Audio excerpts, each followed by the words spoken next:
नमस्कार। संतोष की रिपोर्ट में आप सबों का स्वागत है।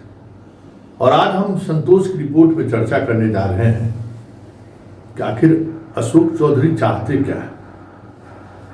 जी हाँ, जिस तरीके से अशोक चौधरी की वजह से लगातार सीएम असहज हो रहे हैं, फिर भी ऐसी कौन सी मजबूरी है कि नीतीश अशोक चौधरी को छोड़ नहीं पा रहे हैं, या यूं कहें कि ऐसी क्या मजबूरी है कि अशोक चौधरी को नीतीश अभी तक ढो रहे हैं। ये सवाल इसलिए लाजमी है कि आज अशोक चौधरी ने जो ट्वीट किया है और उस ट्वीट का जो मजमून है, वो मजमून कहीं न कहीं बता रहा है कि नीतीश कुमार के कई फैसले से उन्हें ऐतराज है, और उस ऐतराज के साथ इस बात को लेकर भी ऐतराज है, या यूं कहें सलाह है कि अब आपकी उम्र हो गई, अब आप अपना हिसाब किताब पूरा कर लिए हैं, अब आपको छोड़कर चला जाना चाहिए। ये बहुत बड़ी बात है। इस स्तर तक अगर अशोक चौधरी पहुंच रहे हैं तो कुछ बात है। क्योंकि याद करिए, लोकसभा चुनाव से कुछ दिन पहले अशोक चौधरी और ललन सिंह में सीधा वाक युद्ध हुआ था, और वो वाक युद्ध हुआ था बरबीघा के विधायक राजू सिंह के पोता सुदर्शन को लेकर। कुछ ज़्यादा ही उन्होंने दिलचस्पी दिखानी शुरू कर दी थी, जिसको लेकर ललन सिंह ने सार्वजनिक तौर पे इन्हें नसीहत दी थी। हालांकि उस नसीहत को इन्होंने एक दूसरे अंदाज में रिएक्ट किया। वैसे इस रिएक्शन के बाद जमुई के प्रभारी मंत्री से इनको हटा दिया गया, और उनका आना जाना, तो जब जमुई जाते थे तो बरबीघा से पूरा में जो उनकी बैठकी होने लगी थी वो लगभग समाप्त हो गया। फिर इन्हें समस्तीपुर भेजा गया, तो वहाँ बेटी से को ही उम्मीदवार बना दिए हुए, अब वो भी चिराग की पार्टी से। जिस चिराग ने नीतीश कुमार को अर्श से फर्श पर पहुंचा दिया। 2020 का विधानसभा चुनाव उसी चिराग की वजह से नीतीश कुमार को इतना बड़ा नुकसान हुआ। ऐसे चिराग के साथ में उन्होंने बेटी को टिकट दिलवाकर सीधे तौर पर चुनौती दे दी, और उस पूरे चुनाव अभियान के दौरान ये कटिहार का जनाब प्रभारी था। कटिहार एक दिन भी झांकने नहीं गए, और कहीं न कहीं कटिहार की जो हार हुई है उसमें एक बड़ी वजह सांसद के पास पैसे का कमी रहा। वो मैनेजमेंट कर ही नहीं सका, जबकि नीतीश कुमार कटिहार इनको भेजा ही था उनके प्रबंधन को देखने के लिए, तो वो बेटी के प्रबंधन में ही लगे रह गए। फिर जैसे ही वहां से बेटी इनका सांसद हुआ, प्रभारी मंत्री वहां से हटाकर इनको जहानाबाद भेज दिया गया। जहानाबाद में भूमियारे को गरिया दी, जो करना चाहिए था, उसमें भी बबेला मचा। और अब वो खबर आ रही कि जैसे ही अब मंत्रियों का जिला बदलेगा तो जहानाबाद से भी इनकी छुट्टी तय मानी जा रही है। फिर भी ये अपने बयानों के सहारे, अपने ट्विटर के सहारे, अपने फेसबुक के सहारे एक अलग तरीके की नैरेटिव सेट करते आ रहे हैं। नीतीश बार बार इन्हें संभालने का मौका दे रहे हैं, फिर भी कुछ न कुछ ऐसी बातें ये करते आ रहे हैं जिससे पार्टी सहज नहीं है। हाल के दिनों में ही जो अखबार में विज्ञापन छपा था, उसको लेकर भी पार्टी सहज नहीं थी। जो पार्टी के सीनियर नेता हैं उनके साथ जो इनका व्यवहार है उससे भी नीतीश सहज नहीं है। और आज तो इन्होंने सीधे तौर पर नीतीश को नसीहत ही दे दी है, और नसीहत भी इस तरीके से इन्होंने दी है जो हमें लगता है कि नीतीश के साथ रहते हुए इस तरीके का नसीहत किसी ने नहीं दी होगी, और वो भी ट्विटर के सहारे। तो जरा आप भी, ट्विटर तो चल ही रहा है, जरा आप भी सुन लीजिए कि उस ट्विटर में है क्या और उसका मतलब क्या है, क्योंकि मतलब समझना जरूरी है। उसमें उन्होंने लिखा है, अशोक चौधरी ने जो लिखा है कि बढ़ती उम्र में इन्हें छोड़ दीजिए।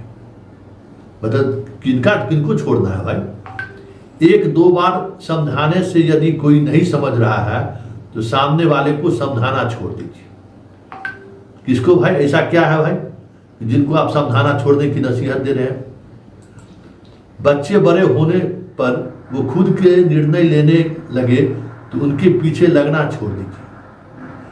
गिने चुने लोगों से अपने विचार मिलते हैं, यदि एक दो से नहीं मिलते तो इन्हें छोड़ दीजिए। एक उम्र के बाद कोई आपको न पूछे या कोई पीठ पीछे आपके बारे में गलत कह रहा है तो दिल पर देना छोड़ दीजिए। वाह, अपने हाथ कुछ नहीं है, ये अनुभव आने पर भविष्य की चिंता करना छोड़ दीजिए। यदि इच्छा और क्षमता में बहुत फर्क पड़ रहा है तो खुद से अपेक्षा करना छोड़ दीजिए। हर किसी का पद, कद, मद सब अलग है, इसलिए तुलना करना छोड़ दीजिए। और अंत में उन्होंने लिखा है कि बढ़ती उम्र में जीवन का आनंद लीजिए, रोज जमा खर्च की चिंता करना छोड़ दीजिए। उम्मीदें होंगी तो सदमे में बहुत होंगे, यदि सुकून से रहना है तो उम्मीदें करना छोड़ दीजिए। मतलब छोड़ते छोड़ते छोड़ते उन्होंने हमारे काका जी को भी कह दिया कि भाई आप जो जमा पूंजी है उसको लेकर चलिए। लेकिन बड़ी बात यह है कि इस ट्वीट के सहारे जिनको भी संकेत दे रहा, लेकिन एक बात तो तय है कि नीतीश अशोक चौधरी को बर्दाश्त तो कर रहे हैं। और अब देखने वाली बात यह होगी कि इनका 100वां स्टेप कौन सा होता है जिसके बाद नीतीश इनका खेल खत्म करते हैं। वैसे आज मीडिया ने जब इनसे सवाल पूछा, मुख्यमंत्री तलब किए इनको, और उसके बाद वहाँ लगभग 1 घंटे से अधिक समय तक वहाँ रहे। हालांकि जानने वाले लोगों का कहना यह था कि रोज सुबह जाते ही कोई नई बात थोड़ी है, लेकिन जनाब जिस तरीके से मीडिया से मुंह चुराते हुए भागे निकलने के बाद, और फिर जब मीडिया वाले उनके घर पे पहुंचे और मीडिया के सवालों का वो जवाब देने के लिए जब बाहर निकले तो उनके चेहरे के भाव से समझा जा सकता है कि वो कितने तनाव में थे। कहते हैं कि जहानाबाद के कार्यक्रम में भी एक विधान परिषद के साथ इनकी कुछ ज़्यादा रुका रुकी झकाझुकी हुआ है।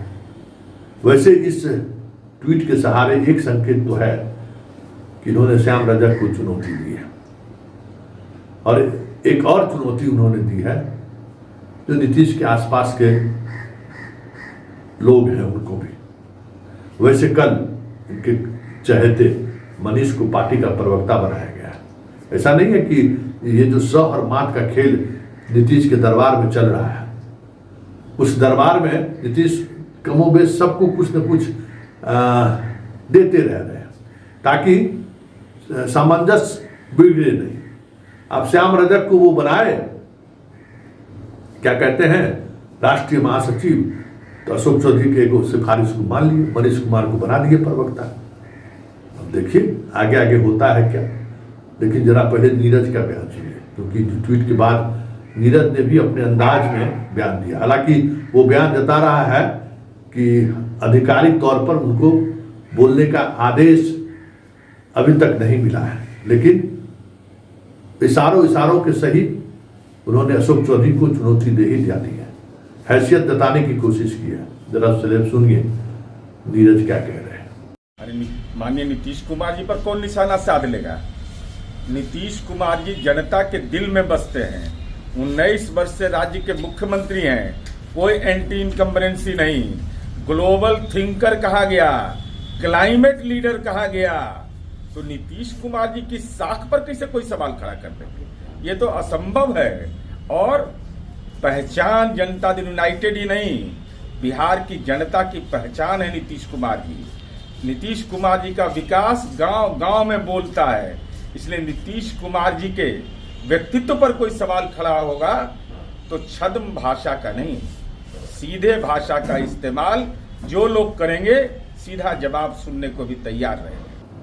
और अब जरा अशोक चौधरी का भी बयान सुन लीजिए और उनके चेहरे का भाव देखिए, और नीतीश को लेकर जो समर्पण दिखाने की कोशिश कर रहे हैं वो समर्पण ही दिखा रहा है कि सब कुछ ठीक ठाक नहीं चल रहा है। तो जरा सुनिए अशोक चौधरी क्या कर रहे हैं। लोगों की अपनी अपनी समझदारी है ना, ये तो हर लोगों की अपनी अपनी समझदारी है। कोई लोग देखता है गिलास को आधा भरा हुआ, कोई लोग देखता है गिलास को आधा खाली।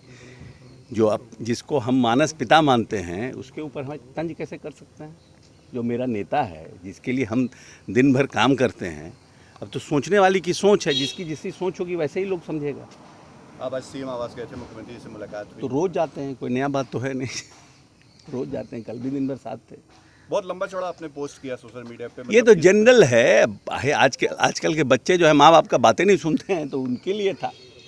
तो जनरल है, किसी मित्र ने हमें भेजा था, हमें लगा कि अच्छा है तो हमने डाल दिया। कोई ऐसा कोई नथिंग पॉलिटिकल, जो जस्ट पर्सनल।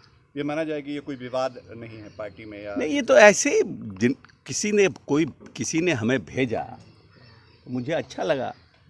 और आज के समय में हमको लगता है कि बड़ा ये है कि जितना ज़्यादा कंट्रोवर्सी से अपने आप को दूर रखिए, काम पर ध्यान दीजिए, किसी के पीछे भागिए नहीं, जो आपका लक्ष्य है उसको पूरा करने का प्रयास कीजिए। तो यही है ना इसका पूरा मतलब।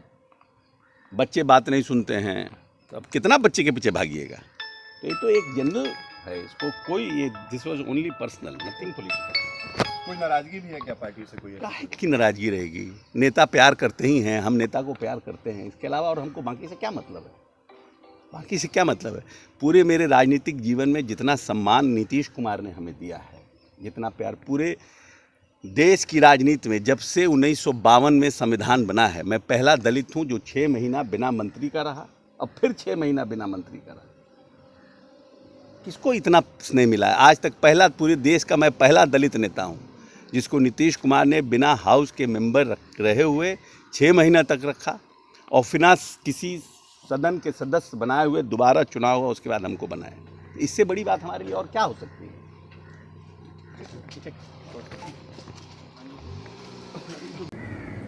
तो सुन लिया आपने, मतलब चीजें कुछ न कुछ चीजें चल रही हैं और उसको लेकर अशोक चौधरी सहज नहीं है।